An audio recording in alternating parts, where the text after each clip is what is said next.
perception. If you haven't ridden a bike, you're not going to know what is true and what is not. He was a bike rider trying to get you to ride bikes, and they're trying to get you to ride him because they know if you try to ride him, you'll never ride the bike, and they got you. Let me ask you something.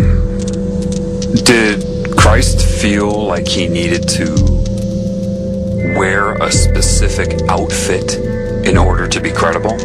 Oh, that's right. No, he didn't. What book was this man regurgitating from? Oh, that's right. No book. He didn't need a book about riding bikes because he already knew how to do it. They're giving it a name and a procedure and a ritual called Christianity. What name did he give it? Oh, that's right. No name. You see, in the Bible, they even tell you, watch out for people who give long, extended sermons for praise and their outer persona. It's right in there. But with mind control, which is what religion is, people cannot allow themselves to see the direct contradictions. The parables, you have to understand that the knowledge he had is non-translatable. In other words, if you read a book about riding a bike, you can read it all you want. You can memorize it forwards and backwards and dedicate your life to that book. Someone puts you on a bike, you're going to fall. Period. Reading a book about riding a bike is not the same as intuitively riding a bike. And they know that. They know that all too well, you see, because Satan controls religion. And it loves it. It loves that you're memorizing this book on how to ride a bike. Do you understand? That's Satan's preference. It prefers that because at the right moment, for everybody who's memorized that book about riding bikes, Satan will put you on that bike and you're going to fall in the crucial time because you've depended upon a fraudulent book about bike riding. When the irony is, you're naturally a bike rider. Parables are metaphors, okay? And they're meant to draw upon some sort of experience you've had to tune your mind to an understanding outside of descriptive words. Whatever Christ said to people when he was talking with them, if that happened, of course, would have been in the moment, catered to whoever he was speaking to. So he went on using parable after parable, metaphor after metaphor, because you can only bring people to the truth with metaphor. You can't tell them the truth with metaphor. So he'll try it again. It's like this and this.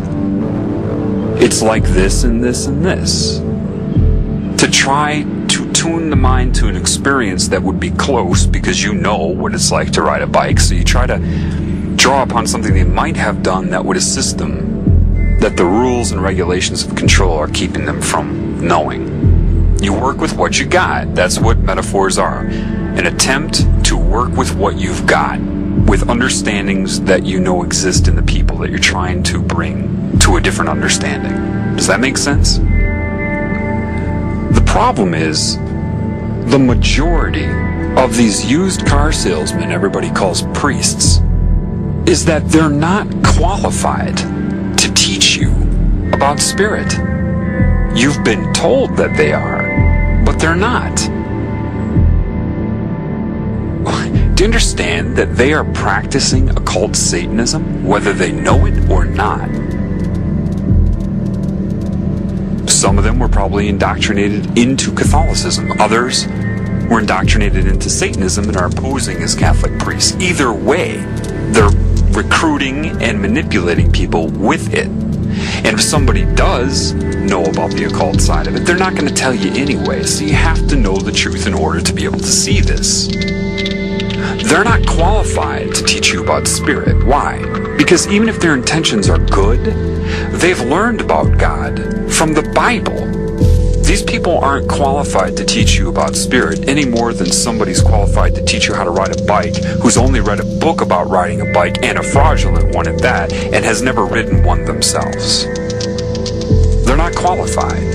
But But because the mind control is so stiff and so strong, and there's so much fear of the unknown attached to it, the people that desperately want to ride a bike but have been programmed with this would rather kill somebody who can show them how to ride the bike because of the fear and the mind control, which is what happened to Christ. Catholicism is pure Satanism.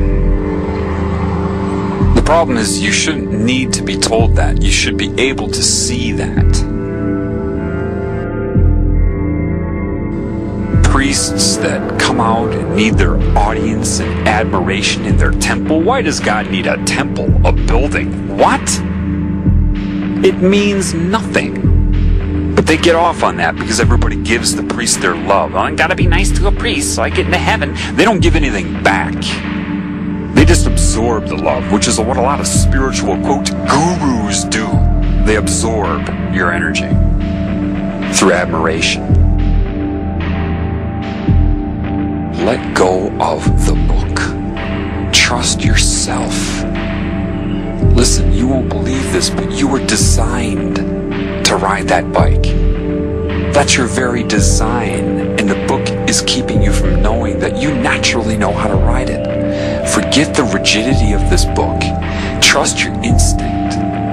The only way you can understand the parables given by whoever that man was is to learn them via your spirit in congruence with the Spirit.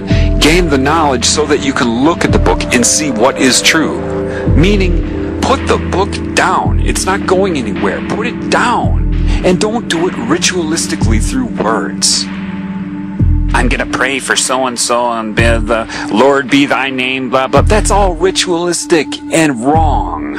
And if you pray like that, you're doing it from the mind and not the heart, and Satan knows that, which is why it wants you to use ritualistic prayer with words. And Christ knew that Satan would do that, which is why he would say, don't mindlessly mouth words. Trust your instinct. You have to stop the meaning you're projecting so that the real meaning can be revealed to you.